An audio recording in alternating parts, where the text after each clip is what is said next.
오늘날 우리는 고분고분하고 친절한 사람들에게만 설교하려고 합니다. 그러나 에스겔은 하나님과 또한 자기를 반역하는 사람들에게도 보내졌고 설교를 했습니다. 그러한 에스겔 선지자의 충성과 사명감과 반역한 백성들에 대한 사랑을 오늘날 우리는 배워야 하겠습니다. 에스겔서 2장 3절에서 내게 이르시되 인자야 내가 너를 이스라엘 자손 곧 패역한 백성 나를 배반하는 자에게 보내노라. 그들과 그 열조가 내게 범죄하여 오늘날까지 이르렀나니 라고 합니다. 위 구절에 나온 백성이라는 히브리 단어는 고이라고 쓰입니다. 이것은 유대인들이 이방인 이교도들을 설명할 때 쓰는 단어이고 바로 이스라엘이 바벨론의 이방인만큼 나빴다는 의미입니다. 우리는 바벨론의 포로로 있었던 유대인들만이 반항적인 나라였다고 생각해서는 안 됩니다. 오늘날 우리도 마찬가지입니다.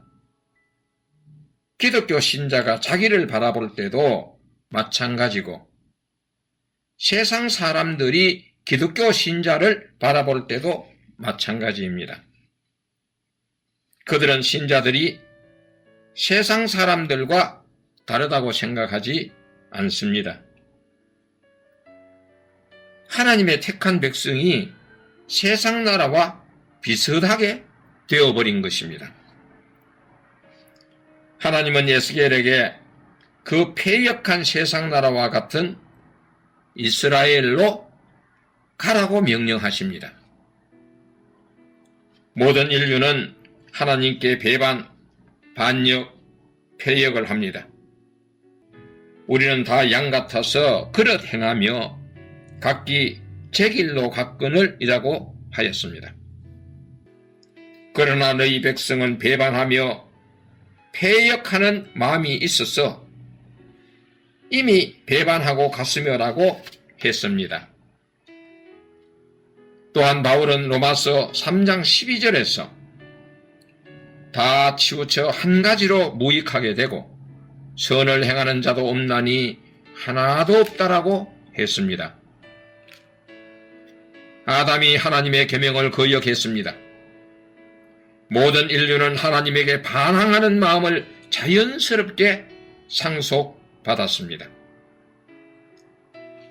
우리는 본질상 진노의 자녀이었더니라고 에베소 2장 3절에는 기록하고 있습니다.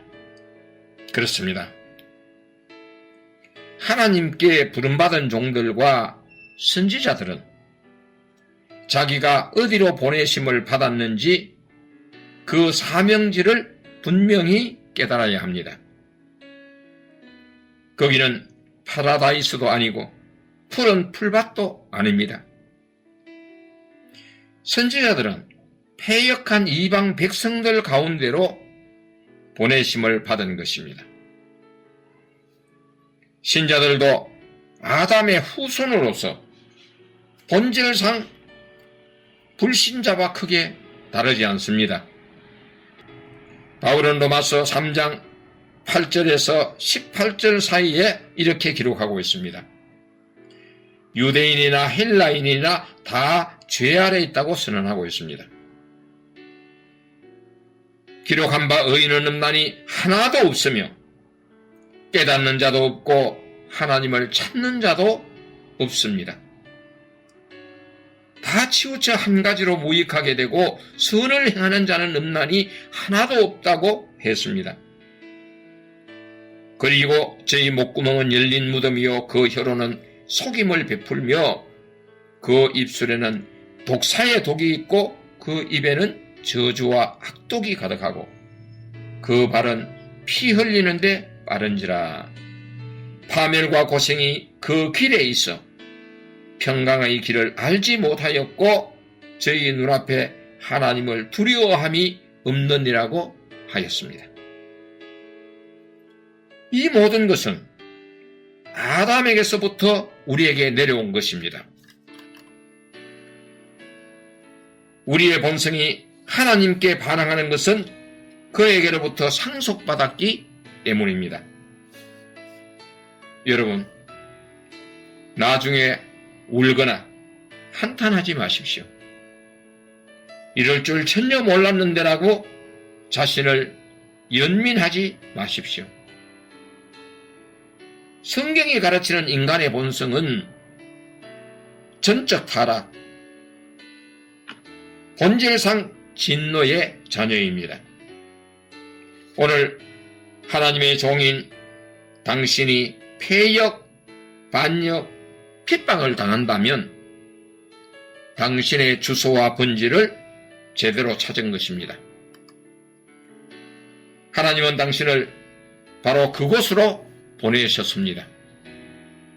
내가 너희를 보내는 것이 양을 2리떼 속으로 보내는 것과 같다.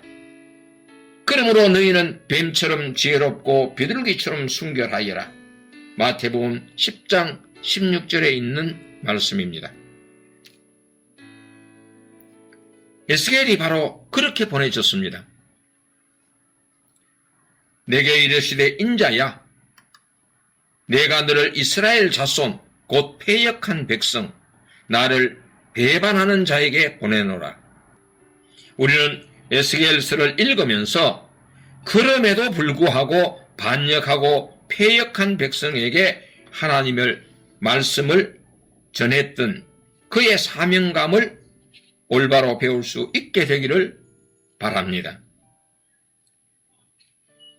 나 하이머저 목사는 17세 때부터 설교를 시작하면서 사람들이 쉽게 구원받을 거라 믿었습니다. 하지만 잘못된 생각이었습니다. 나의 첫 번째 설교는 거절당했고 그런 식으로 설교하지 말라고 충고를 받았습니다. 신학교의 교수님도 하이머저, 당신은 좋은 설교자입니다.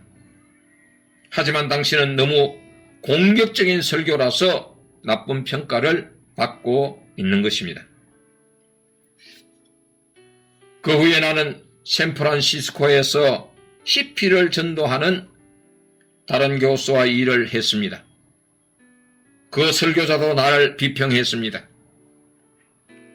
그들은 죄를 강하게 책망하는 제 설교를 좋아하지 않았습니다.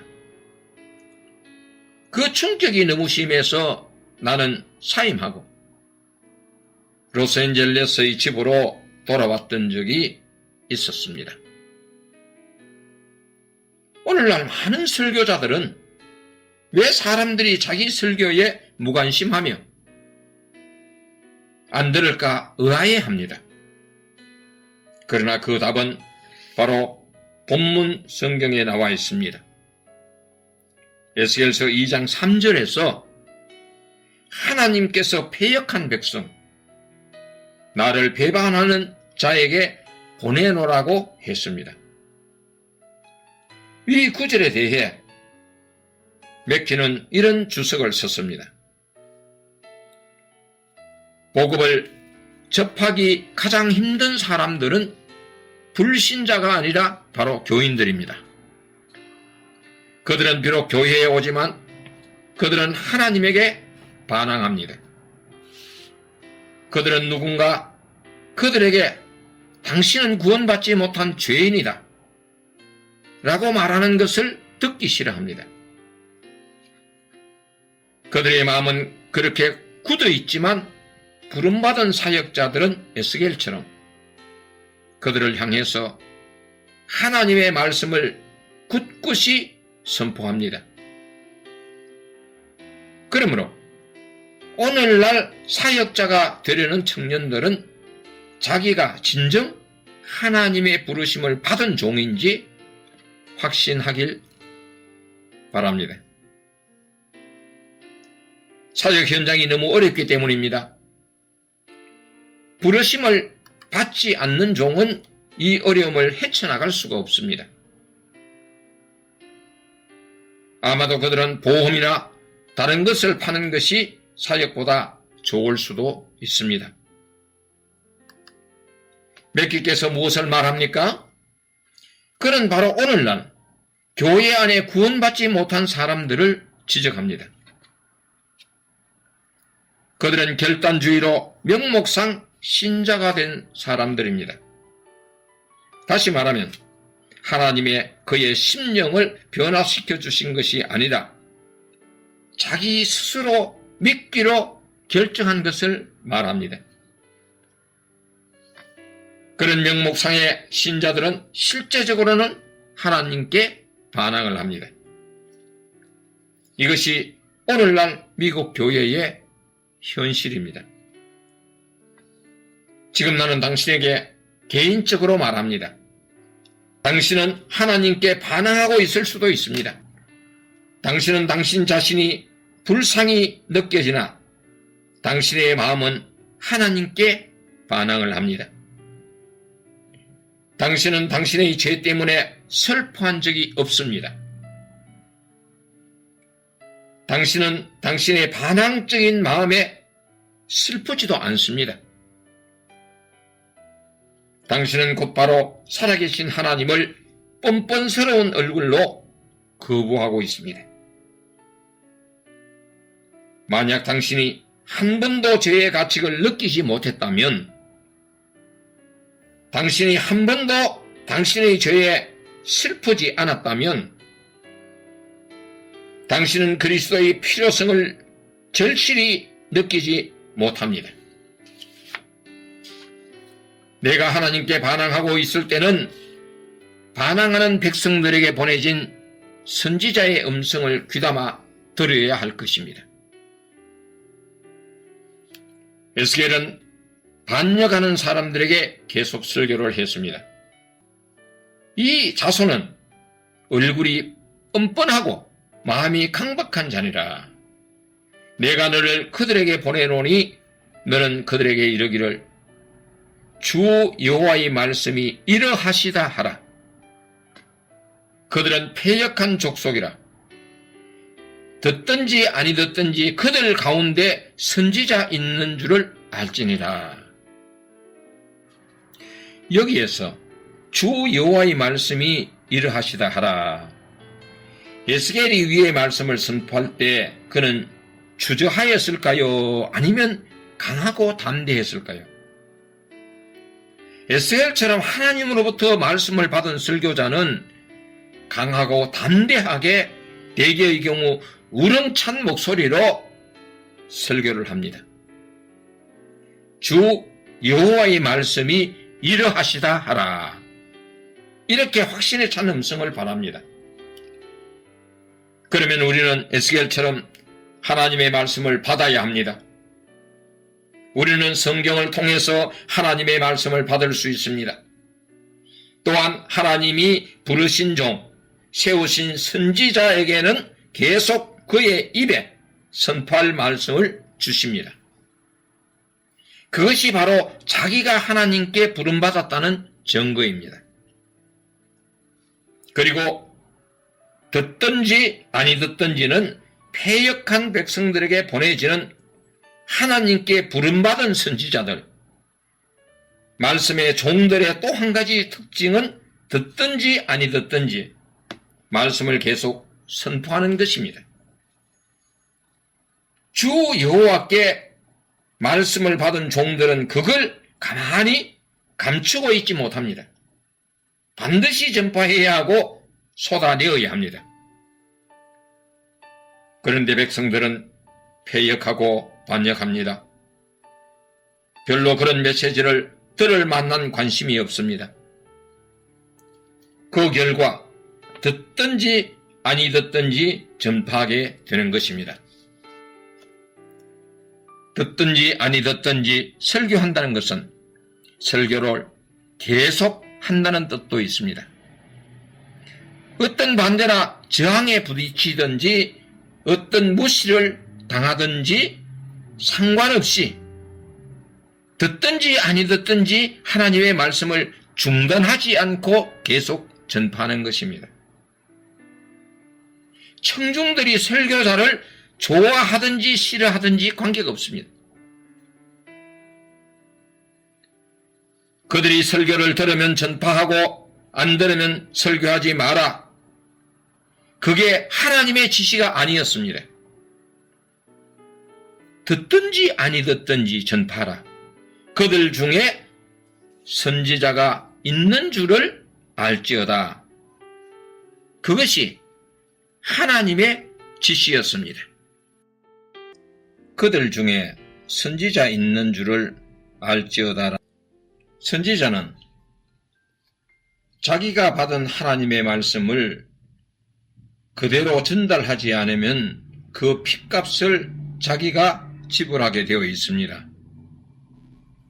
또 에스겔서 3장 20절에 보면 그가 그 죄 중에서 죽으려니와 그 핏값은 내가 내 손에서 찾으리라고 기록하고 있습니다.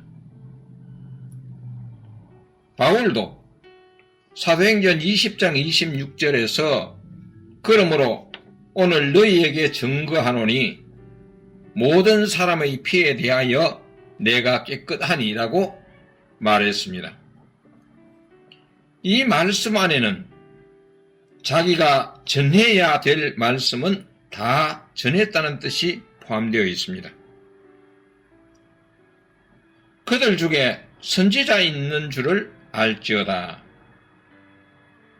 아무리 세상이 패역해도 반역해도 하나님이 보내신 선지자는 있었다는 것입니다. 그런데 그 선지자는 듣든지 아니 듣든지 하나님이 자기에게 성령의 감동을 통해 주신 말씀을 가감없이 전하는 사람입니다. 하나님이 그들의 핏값을 자기 손에서 찾으실까 두려워하는 사람입니다. 오늘 우리 공동체 가운데 이 말씀이 응하기를 원합니다. 그들 중에 선지자가 있는 줄을 알지어다. 그런 선지자가 만약 한 명도 없다면 어떻게 하시겠습니까? 그래서 나 하이머저는 설교를 준비할 때 절대 당신이 듣기를 원하는지에 대해서 생각하지 않습니다. 나는 절대 그렇게 하지 않습니다. 대신에 나는 하나님께 여러분들이 무엇을 들어야 하는지 물어봅니다. 그리고 나는 성경에서 거기에 맞는 구절을 찾고 여러분께 설교합니다. 당신이 그것을 듣든지 말든지 패역한 족속이라 듣든지 아니 듣든지 말입니다. 당신은 이렇게 설교하려면 정말 강해야 합니다. 아무도 자신의 죄 지적을 좋아하지 않습니다. 아무도 비평받거나 조롱받기를 원하지 않습니다. 나는 비평을 받아서 내 마음이 한때 폐허가 되었던 것을 인정합니다. 가끔은 마치 엘리야처럼 숨고 싶습니다. 그러나 세미한 소리가 엘리야를 부른 것처럼 엘리야야 내가 어찌하여 여기 있느냐라는 주님의 음성이 제게 들려올 때 나는 다시 설교하지 않을 수 없습니다. 그리고 하나님께서 나에게 에서에게 말씀했던 것처럼 하십니다. 에스겔서 3장 8절에서 9절의 말씀에 보면 내가 그들의 얼굴을 대하도록 너희 얼굴을 굳게 하였고 그들의 이마를 대하도록 너희 이마를 굳게 하였으되 내 이마로 화석보다 굳은 금광석같이 하였으니 그들이 비록 패역한 족속이라도 두려워 말며 그 얼굴을 무서워 말라고 기록하고 있습니다. 모든 진실된 설교자들은 더 강하게 만들어지는 힘든 경험을 합니다. 만약 그가 그렇지 않고 말씀 선포하기를 포기한다면 그는 거짓 선지자가 되고 맙니다. 에스겔은 몇 명의 영혼이 구원받기 위해 설교합니다. 사실 에스겔이 설교를 듣고 많은 회중이 돌이키고 돌아온 것은 아닙니다. 아마 극소수이었을 것입니다. 그러나 그 극소수의 구원받은 영혼들은 설교자에게 큰 힘과 용기를 줍니다. 만약 우리가 에스겔처럼 설교한다면 이런 악한 시대에 낙심을 많이 하게 될 것입니다. 이때 하나님께서 에스겔에게 말했습니다. 에스겔서 2장 6절에서 7절의 말씀입니다. 인자야, 너는 비록 가시와 찔레와 함께 거하며 전갈 가운데 거할지라도 그들을 두려워 말고 그 말을 두려워 말지어다. 그들은 패역한 족속이라도 그 말을 두려워 말며 그 얼굴을 무서워 말지어다. 그들은 심히 패역한 자라. 듣든지 아니 듣든지 너는 내 말로 고할지어다. 비록 그는 찔레와 가시와 정갈 사이에서 살지만 아무것도 진정한 설교자들을 거룩한 사명에서 멈추게 할 수는 없습니다. 그가 계속 하나님께 받은 말씀을 전거할 때 최소한 몇 사람만이라도 주님께서 마음을 열어주시고 그의 설교를 듣고 구원받게 하실 것입니다. 하나님께서 에스겔에게 누군가 그를 들으면 정령 살리니 이는 깨우침을 받음이며 라고 하셨습니다. 나는 젊은 시절 1960년대에 로스앤젤레스 다운타운 길거리에서 나의 마음을 다하여 설교하였습니다. 사람들은 나에게 소리 지르고 물건을 던지고 나를 미쳤다고 했습니다. 그러나 금정색 정장을 입으신 나이 드신 분께서 나의 설교를 며칠 들으시고 나를 그의 집에 저녁 식사 초대를 해 주셨습니다. 그의 부인도 거기 있었습니다. 그는 어느 고등학교의 교장 선생님이셨습니다. 그들은 나에게 아주 좋은 저녁 식사를 대접해주고 그는 그의 부인에게 내가 길거리에서 설교한 내용을 말했습니다. 그들은 그의 사진 앨범을 가지고 와서 나에게 그들의 아버지, 예전에 장로교 목사님이셨던 분의 사진을 보여주었습니다. 그리고 마지막에 그는 나에게 그와 그의 부인이 길거리에서 내가 설교하는 내용을 함께 의논하였다고 하였습니다. 그가 나를 집에 초대한 이유는 그들이 구원받기를 원해서였습니다. 그리고 그들은 내가 그들을 그리스도께로 인도해 주길 원했습니다. 나는 그때 22살이었습니다. 그때까지 나는 한 번도 나이 드신 분을 예수님에게로 인도한 적이 없었습니다. 우리는 모두 무릎을 꿇고 기도하며 그들은 예수님께 인도되었습니다. 우리가 자리에서 일어났을 때 그들의 얼굴은 눈물이 있었습니다. 그들은 지옥교회의 일원이 되었습니다. 그러나 그들은 아직 구원받지 못했었습니다.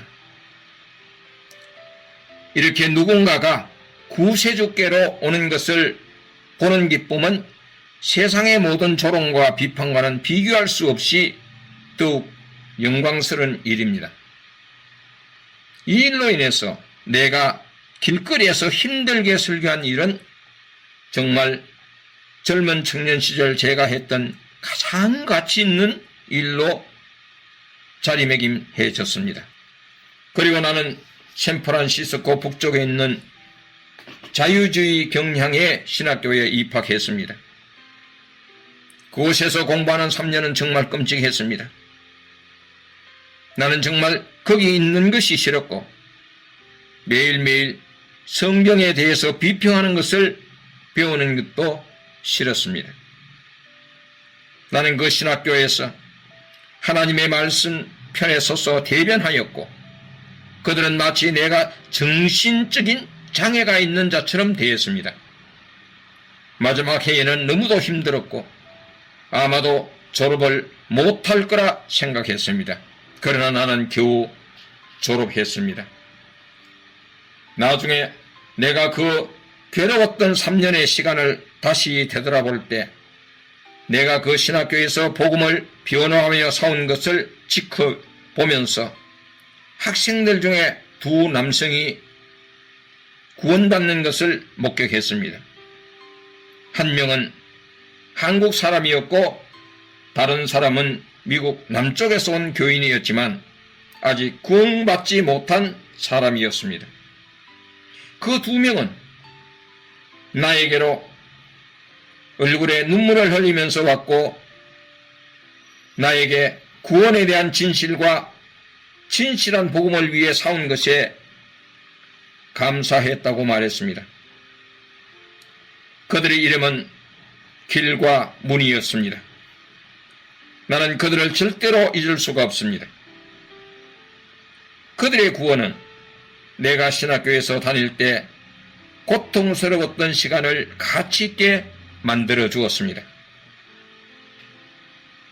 내가 마린 카운티에 살 때 나는 매주 금요일마다 젊은이들과 함께 골든게이트 다리를 건너 샌프란시스코의 도시로 가서 거리 전도를 했습니다.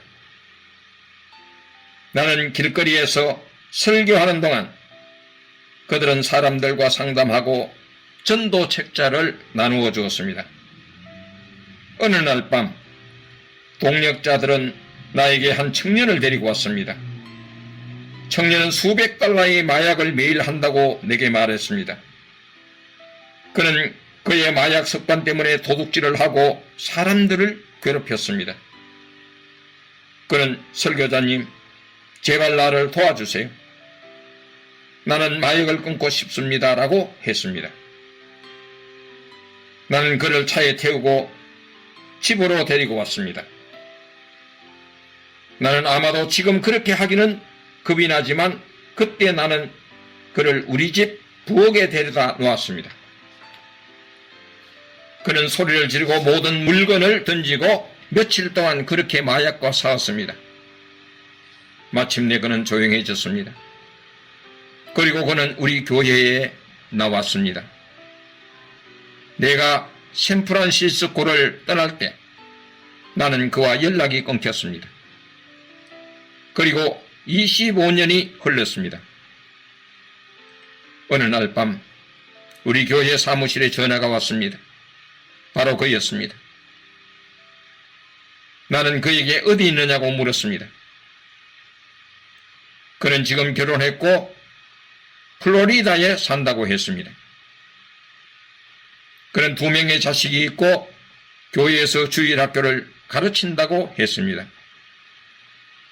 나는 그날 교회에서 집으로 오면서 마치 구름 위를 걷는 것 같았습니다. 누군가 하나님의 사람으로 인해 깨우침을 받음으로 그가 영혼을 보존하는 것은 정말 설교자만 느낄 수 있는 큰 기쁨입니다.